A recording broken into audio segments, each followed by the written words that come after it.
अस्सलाम वालेकुम। आज हम CC 3.1 चैप्टर 18 के पेज 6 में, जिसमें heat treatment of the steel, और इसके पेज 6 में स्ट्रेस लीविंग और पोस्ट वेल्ड हीट ट्रीटमेंट का जो कंटिन्यू है उसको जो है वो जारी करेंगे।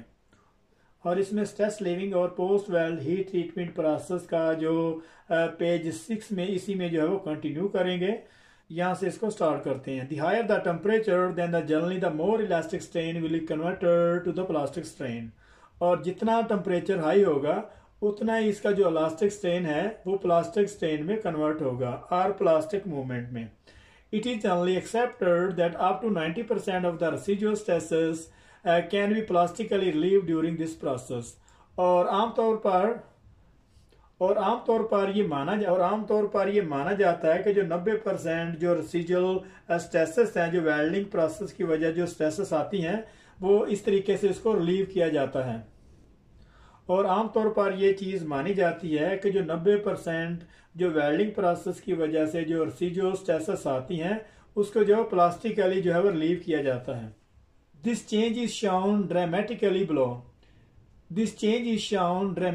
बिलो। तो इसमें जो ड्रामेटिकली इसमें जो चेंजिंग है वो नीचे यहाँ पे दिखाई होती है। यहाँ से एक ऊपर जो एरो जा रहा है उसमें लोड अप्लाई किया हुआ है, और लोड अप्लाई करने के बाद यहाँ तक बेस मेटल को जब छोड़ा जाता है तो वो अपनी असल हालत में वापस चला जाता है। और इसके बाद जब हम इसको मजीद खींचते हैं तो यहाँ पे एक यील्ड पॉइंट बन जाता है। यील्ड पॉइंट के आगे जो पाइप है आगे से वो खींचता हुआ, और यील्ड पॉइंट से आगे जो पाइप है वो आगे वो खींचता चला जाता है, और खींचने के बाद वो अपनी असली हालत में वापस नहीं आता। तो एक पॉइंट आता है कि जहाँ से वो प्लास्टिकली डिफॉर्म हो जाता है।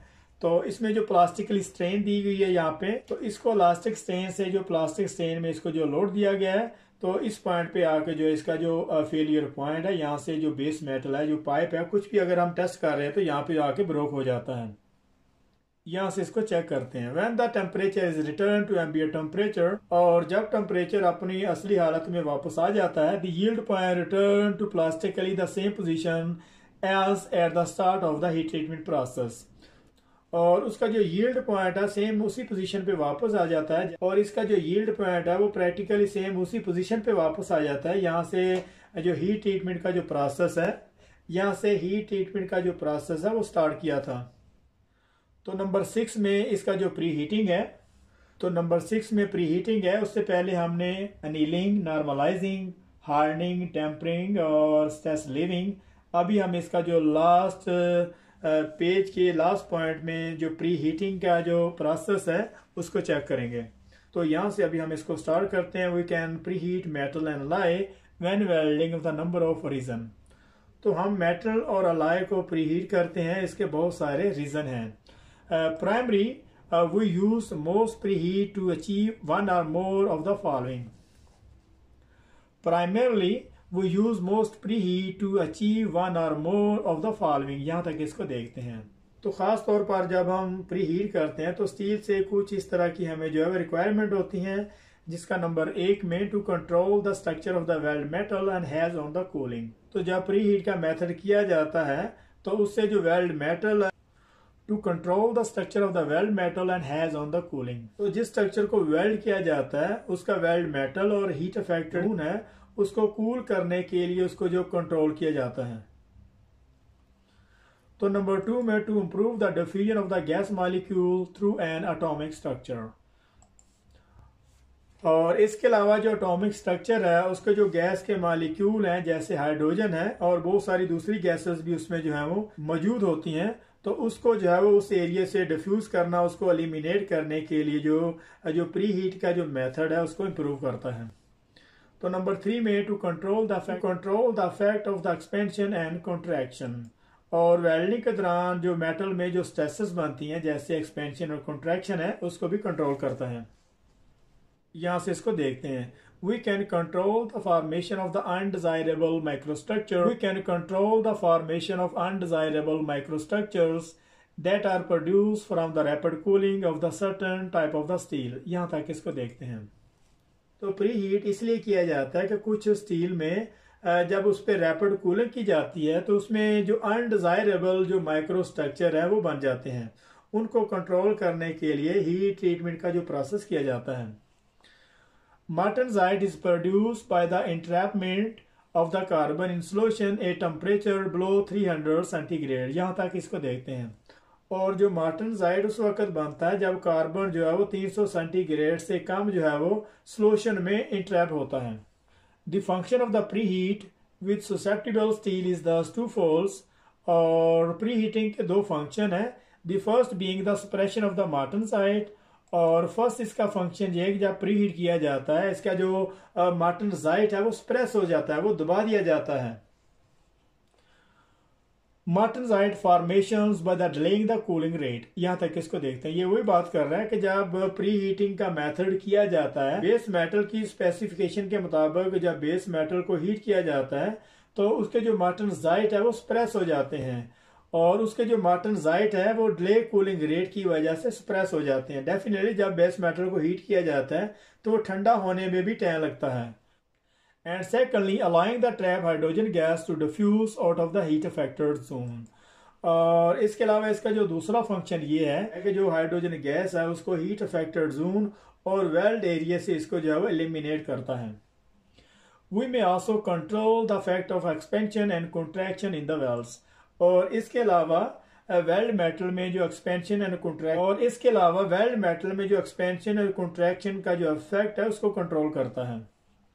तो यहाँ पे कुछ क्वेश्चन भी बनते हैं कि प्री हीटिंग का क्या क्या फंक्शन है और इसको किस पर्पस के लिए यूज किया जाता है। तो इसको इस पर्पस के लिए यूज किया जाता है कि जो रैपिड कूलिंग स्टील है जिसको रैपिडली कूल किया जाता है उसके जो अनडिजायरेबल माइक्रो स्ट्रक्चर बनते हैं उसको वो कंट्रोल करने के लिए।